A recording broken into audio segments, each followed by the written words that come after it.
Good morning and welcome to another episode of Josh and Pat. I'm Joshua Klein, joined by Patrick Cassidy, and it's being reported that Russell Wilson asked the Seattle Seahawks ownership to fire Pete Carroll and GM John Schneider. Instead, they traded him. Patrick, what did Russell Wilson do to deserve this? This is an all-time you played yourself moment, Josh. Russell Wilson was once probably characterized as pretty good guy, now bad guy. Makes me wonder, look, I'm not saying I'm pro cheat on your wife or your fiance, but it makes you wonder if Sierra really regrets breaking up with Future. Yeah, I have to wonder that for sure. Patrick, it's very interesting when you look at this situation because Russell Wilson was asking for a new coach, and he had never even received an MVP vote. So arguably, feels like, Well, but Josh, the problem with that is Pete Carroll never let Russ cook, and he restricted him. Right, kind of hypocritical of Pete Carroll, because as soon as Geno comes, he lets Geno cook. Yeah, I mean, you have to look at it, and if you're Russell Wilson, you go, well, man, this guy really hated me. All Russell Wilson wants to be is Gordon Ramsay, and he wasn't able to do that in Seattle. Just like a Sakura. What is this? Sakura? Is that what plays the chefs that cook it right in front of you? And then do the eggs. The eggs? Yeah. Yeah. Is that what they throw at you? They scramble up the eggs. You know what I'm talking about? No, I'm really not aware with this. They scramble up the eggs. Sometimes they do shrimp. Ding, ding, ding, ding. Sometimes they do chicken, and they toss it into your mouth. Ding, ding, ding. And it pops up, and you eat it. I feel like that's apparently I'm uncultured. Common experience. I feel like that most people had. It is interesting that if you're Russell Wilson, it's probably hard to keep a healthy mental state, because think about it. Think about the trajectory here. He is in Seattle. He's presumably the guy. He's got his own office. They win a Super Bowl. People are going to forget that. Then he throws an interception at the 1 yard line to lose the Super Bowl. Now, some would say he was put in a bad situation with the call, probably. Yes. But also, if you don't throw an interception, there's no conversation there. You could win the game. Anyway, so then they pretty much do nothing for the next foreseeable future. Russ is like, hey, we need to change pace, because Russell believes that he's valued as the franchise. Turns out he was not. He was a system quarterback. Then he asks, for some new changes in management. They say, yeah, right, we do need a change. I wonder if they even thought they needed a change until he brought that up. I wonder if they were thinking, man, we're doing really well right now. We're not terrible. We're not last place. I think we can keep building. And then Russ goes, hey, I'm thinking that things need to change. I think we need to fire Pete Carroll and GM John Schneider. And they're like, oh, yeah, maybe change would be maybe we should make a change. So, clearly you can't go to the head coach or the GM and tell them, hey, I want you fired, right? Yeah. So does he go to ownership? And it's like, hey, it's me or them. And apparently, man, there's nothing I love more, Josh, than when someone just completely misreads a situation and thinks they have way more cards and leverage than they do. Yeah. Oh, absolutely. it is sad for Russell Wilson. He went in there and he really thought he was the guy. It seems like. But maybe, Josh, I argue that maybe Seattle should have seen this coming. Okay. Russell Wilson is a guy that essentially got kicked off of NC State as their quarterback back in kicked college. Off? He got kicked off. They took away a scholarship. Oh, man. Because he decided that he wanted to focus on some baseball. So he went, I think, to Colorado Rockies. Spring camp, and the coach was like, look, man, we're coming off a 9-4 season, I'm not sure your commitment to football. So they took away scholarship. Man. Well, that's tough. So he gets traded to the Broncos, and now they suck.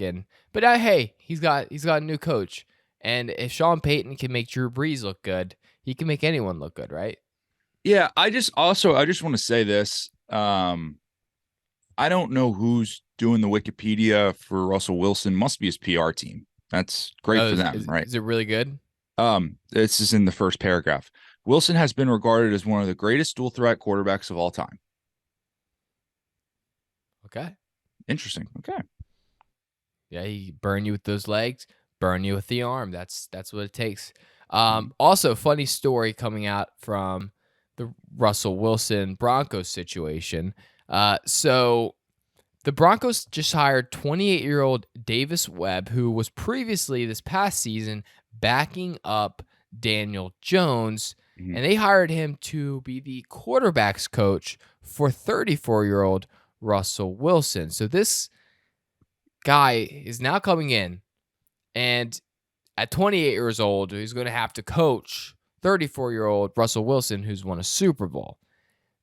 Does that just show you how much the Broncos value Daniel Jones? That they're like, okay, we see Daniel Jones and what he's doing. Let's get the guy who spent a year from him behind him, learning and seeing how this guy operates, and maybe he can get a little bit of that Daniel Jones magic translated over into Russell Wilson. Or Well, maybe do they think that that Davis Webb was actually the reason for Daniel Jones' success? I mean, when we look at it, Josh, we look at Davis Webb, Russell Wilson, both third round picks, right? So Yeah. we're looking at even skill sets when they come in. I think they're going to find out that Davis Webb may be the quarterback whisperer for Russell Wilson, right? I mean, What look, ha you got to, this has to be a great feeling for Daniel Jones because I think Daniel Jones right now is more valued than Russell Wilson. Maybe. Or imagine this. What if Davis Webb comes in, he's coaching up Wilson and things aren't going well, and then Davis Webb goes, let me show you what you got to Mhm. do. And Right. he starts throwing darts, and then all of a sudden, you know, coach Sean Payton on the field going, "Wait, who's that? Who's that guy throwing those lasers over there?" Oh, coach, that's Davis Webb. He's a quarterback coach. Man, he looks young. Is he young? He's 28 years old. He's 6 years younger than Russell Wilson. He's got oh man, he can. Hey, tell him to put pads on, and then next thing you know, we could have a Davis Webb Cinderella story here. Right. And I think also, you bring in Davis Webb, you got Russell Wilson. I think the only way that we can really solve this QB situation in Denver is if you also trade for Taysom Hill, right? Because you got to have your Swiss Army knife if you're Sean Payton. Like, what do you do without Taysom Hill? That's a great point. And because Taysom Hill, and here's the thing about Taysom Hill, he's not duplicable. Right. Recreate. You can't recreate Taysom Hill. There's no other athletic guys in the league who could potentially throw a pass, run a ball, and catch a ball. Well, There's no one else who has that elite skill set because no other tight end in the league ever Right. formerly probably played quarterback. Right. That's never happened before. Never happened before. So Yeah. Logan Thomas. I Oh. don't see that. But yeah, so Broncos are going to be an interesting storyline to follow this year. It Well, just makes you excited for football when it comes back in like a year. I think, Josh, they could bring in Taysom Hill, right? BYU Bring guy. him in. They bring in Zach Wilson, BYU guy. Oh, You have Russell Wilson, a guy who didn't have sex with Sierra until marriage, right? So you have three guys. I feel like they all have similar mindsets in the room. You just let them duke it out. so the Mormon Christian dynamic is very different, though. It Right. is, and I think that could cause. I mean, I'm not sure how Russell Wilson is going to handle that, or Zach Wilson, Taysom Hill. So I guess we'll have to see. The Mormons, man, and this is nothing like against the Mormons. I mean, if you ever watch the South Park Mormon episode, it's really, I'm not sure if it's 100% canon what goes on there. It's wild stuff, man. Wild I stuff. I feel like they're hot in the streets right now. They're coming off Salt Lake City All-Star Weekend. Oh yeah. You know, Oh my gosh, yeah. right? Oh yeah. Ratings were down 27%, but still big, Ratings big were for the down Utah. 27%. Yeah, pretty bad for the NBA. Oh, that's awful. You're telling me Yeah. that Mac McClung isn't drawing the crowds, isn't That pulling was in the Saturday night, eyeballs? Josh. That was Saturday night.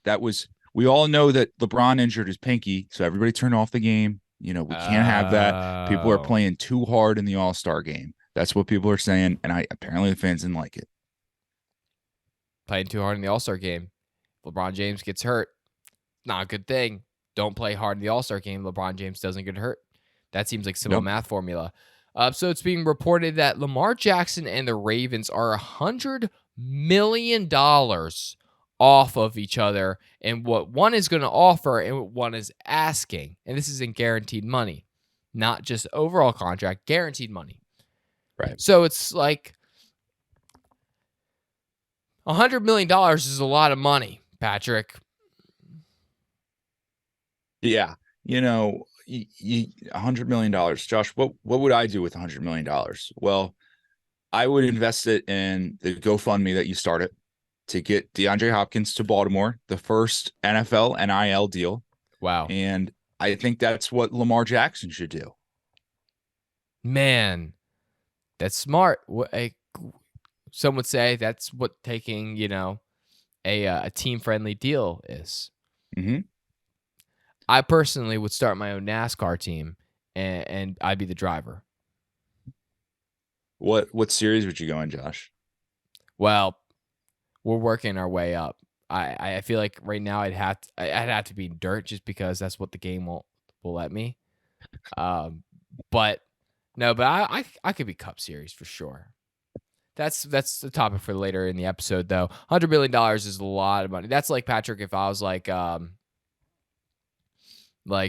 were like, hey Josh, can you buy me a car? And like it was like that's like if you ask your mom for like a car for your birthday, instead she's like, I can get you like a 6-piece chicken McNugget.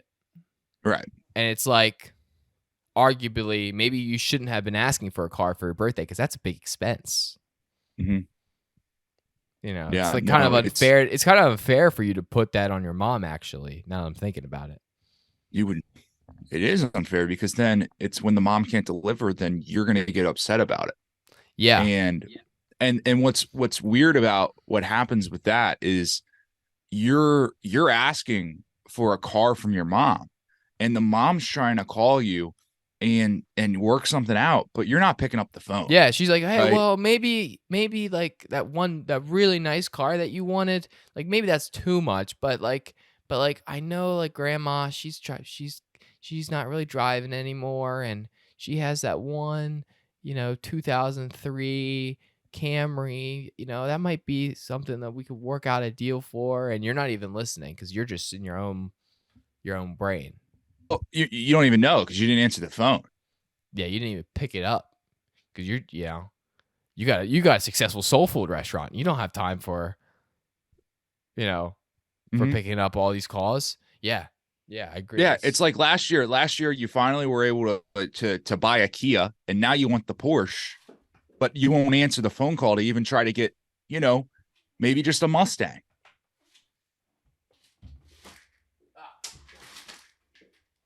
Fix my lights, my shades.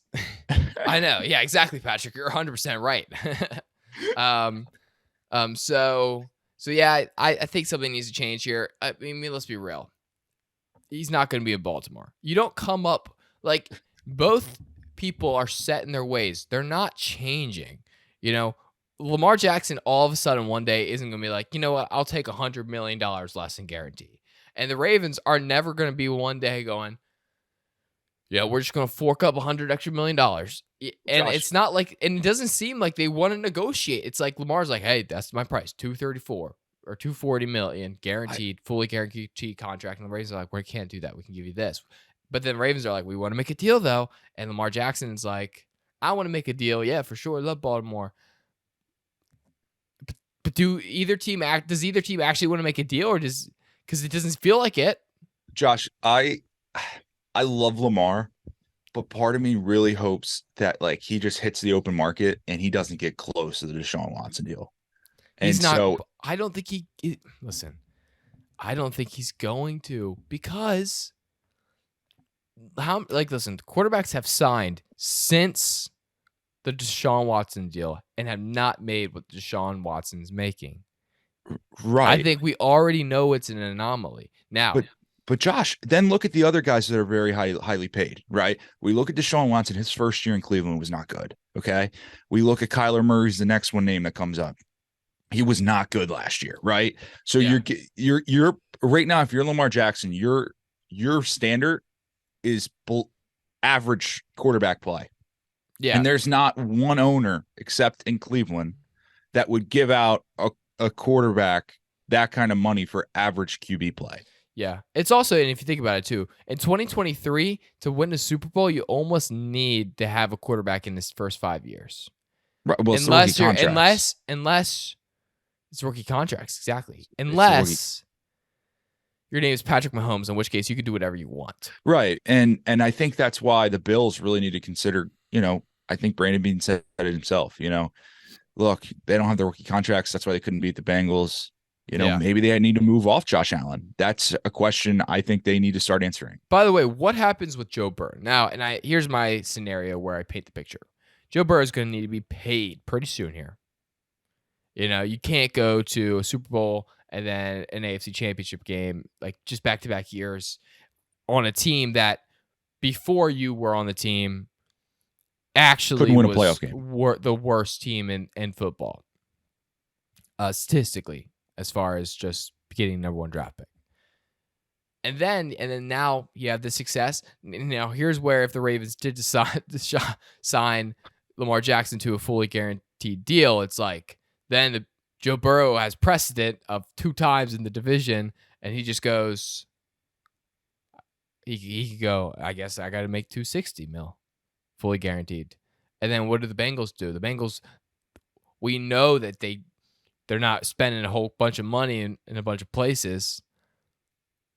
Right. Like, and then they'd have to make their jerseys like a NASCAR.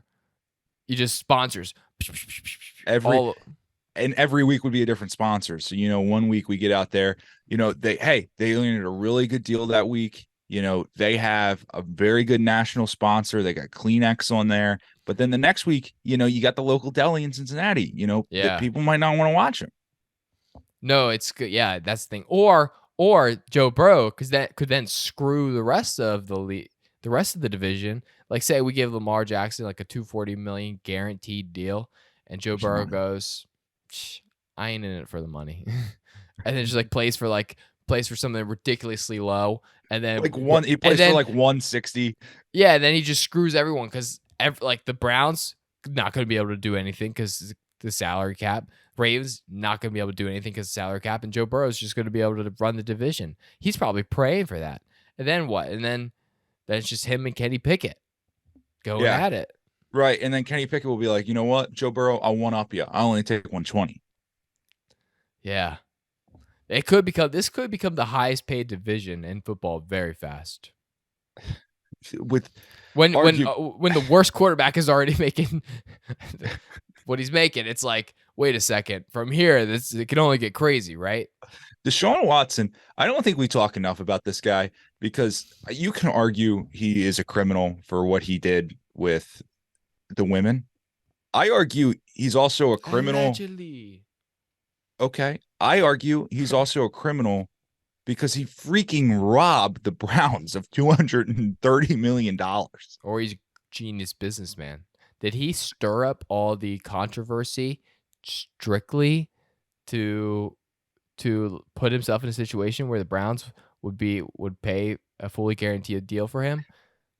Probably not. Probably not. I'm not going to make that take because if he did those things, I don't want to disrespect the people who were involved in that situation. But let's not forget, like 2 days before he got the deal with the Browns, he said, I don't want to play in Cleveland. And then the Browns were like, you know what, but here's $230 million guaranteed. And all of a sudden he was like, Cleveland sounds like a lovely place.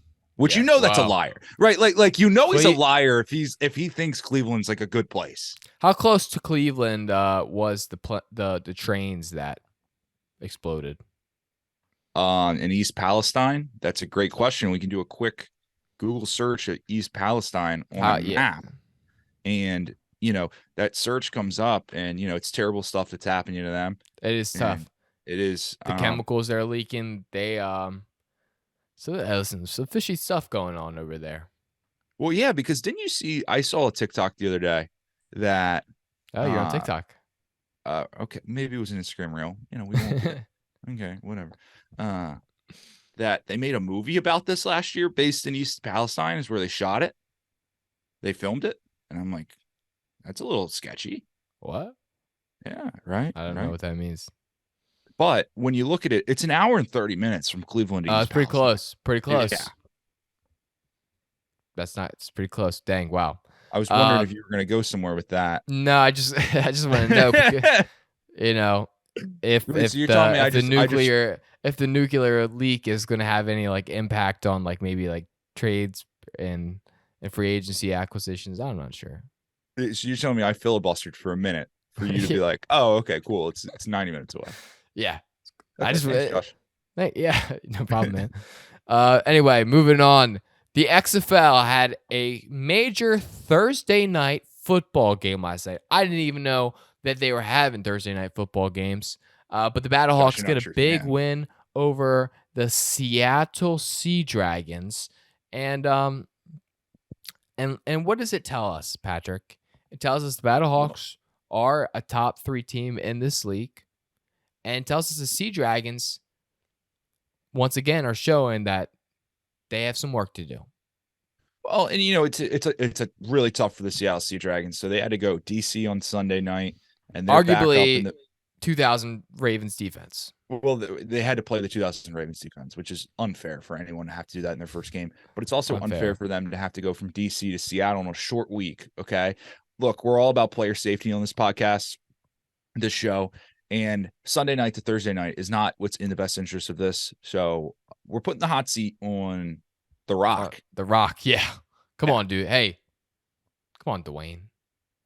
And you would think that former player he would understand, but I think that he's showing that his money has made him ignorant to the pressing issues. That being said, did you watch the game, Patrick?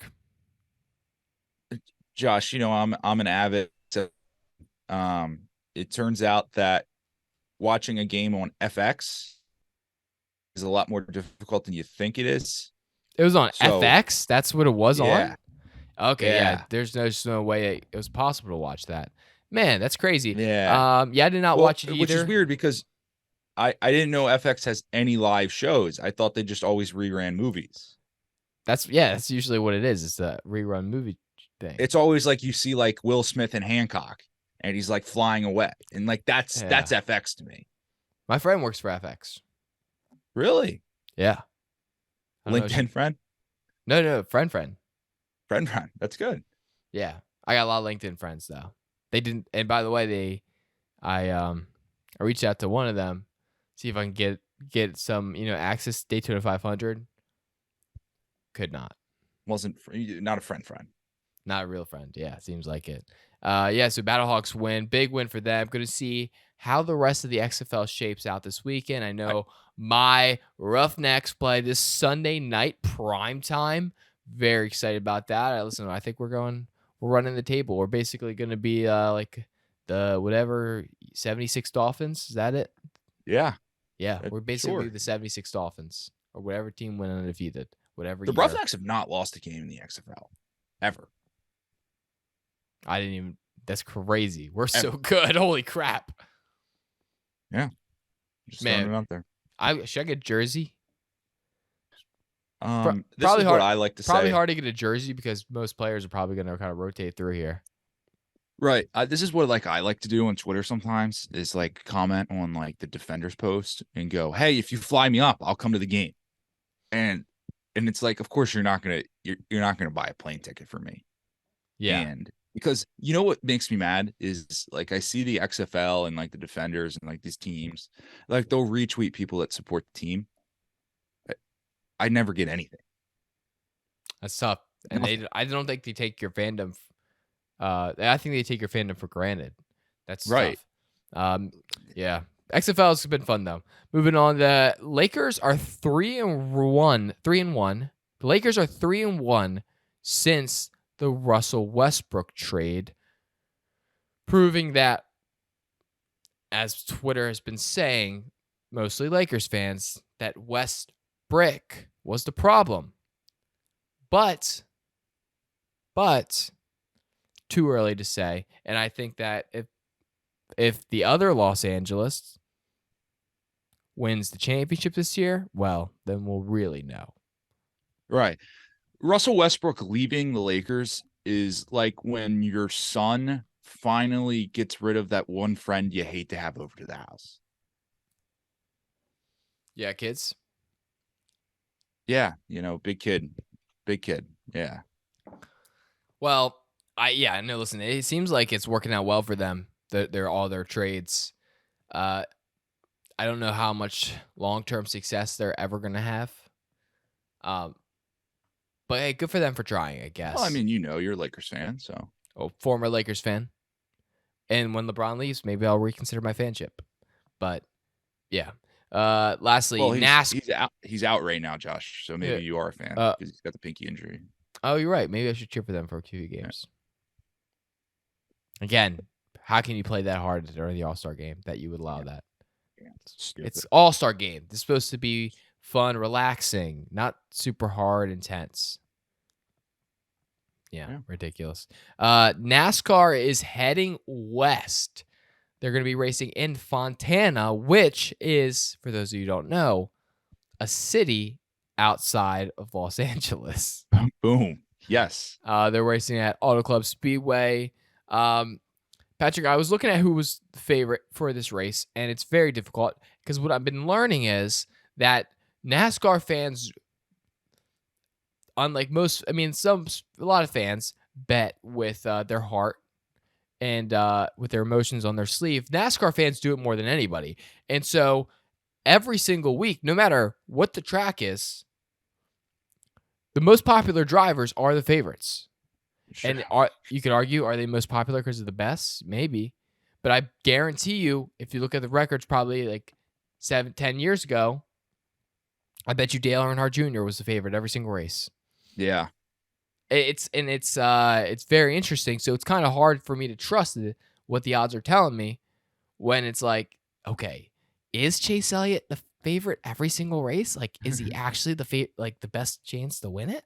Well, I don't know.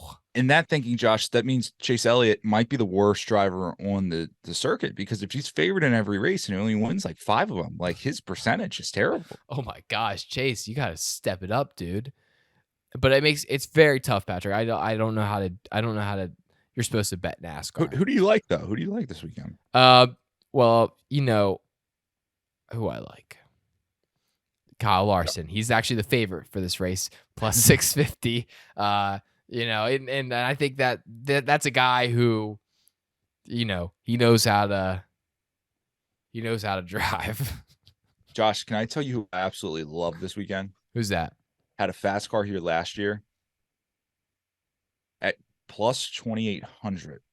I love friend of the program, friend of the show, Eric Jones. I can get you even better odds. I can get you at plus 3,000. Oh, really? Oh, yeah. Now, listen, Eric Jones, friend of the show, for sure. Yeah, look, I think he could do it. I think it's too early to say, which drivers can really do well. It's just, that's the thing with NASCAR. It's like Daytona is not very like indicative of who's going to be good this season. Because if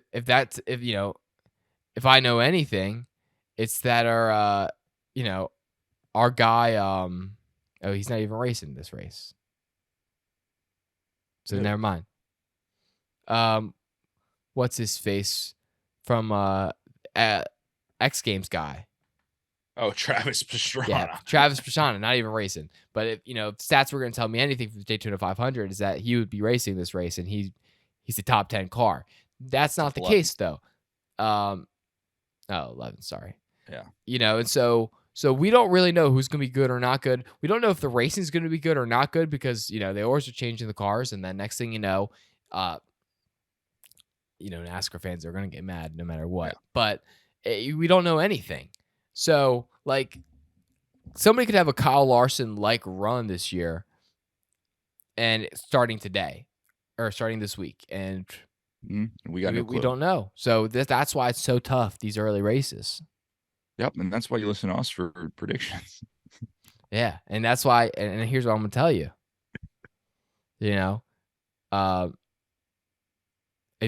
I wonder, has anybody who's ever been last ever been projected to win? If I put $5, if I put $5 on BJ McLeod, there's not a chance to win. Sucks. It's McLeod. Oh, did they misspell it? I don't know. Oh, that's how you spell McLeod? Yeah, that's how he pronounced it. Oh, man, that's whack. Like, that's the thing. Like, why is it? I feel like plus 100,000 is not enough. Josh, I think this is the time where we say, get a mug.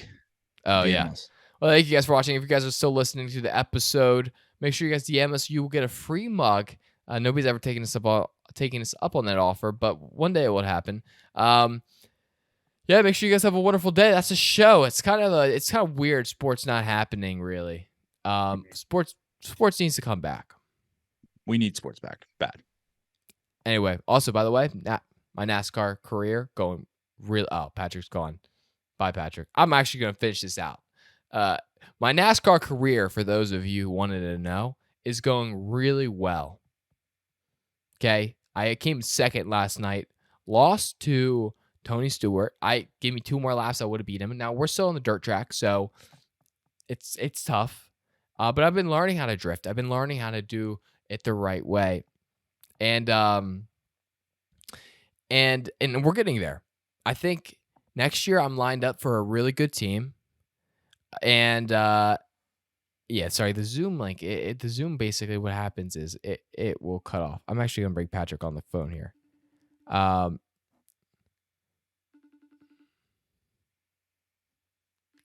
I'm actually here, Patrick. We're still live. This is just a little bonus clips of the show. I'm just talking. I just decided to let everyone know that my NASCAR career is going really well. And how I lost. I came second to Tony Stewart. Would have beat him. So Josh, if I had a couple extra laps. Yeah. So tell everybody how many races you won. I haven't won any races yet, but we're really close. And tell everybody how you have to come top 3 to get the new gig, but you're top 5 in points, and there's still 2 road courses left. So sounds like things are going well, right? The road courses are really rough, Patrick. Here's the thing. I'm telling you, my time is coming. My time is coming. I'm getting good at racing, and I'm going to start. I mean, I'm going to start doing my actual local dirt track circuit to supplement, just to practice, because I need those extra practice runs. Well, maybe you should try to beat me on Xbox first. I will. Oh, Patrick, I will say I'm going to smoke you when you come back. Not a chance. Patrick, if I'm on the steering wheel and you're on the controller, I'm going to smoke you. Oh, not a chance. I can't wait to beat you. Oh my gosh. Okay, whatever. I legitimately, I can't. I'm gonna smoke him. Anyway, guys, this is the show. Take it easy. Peace.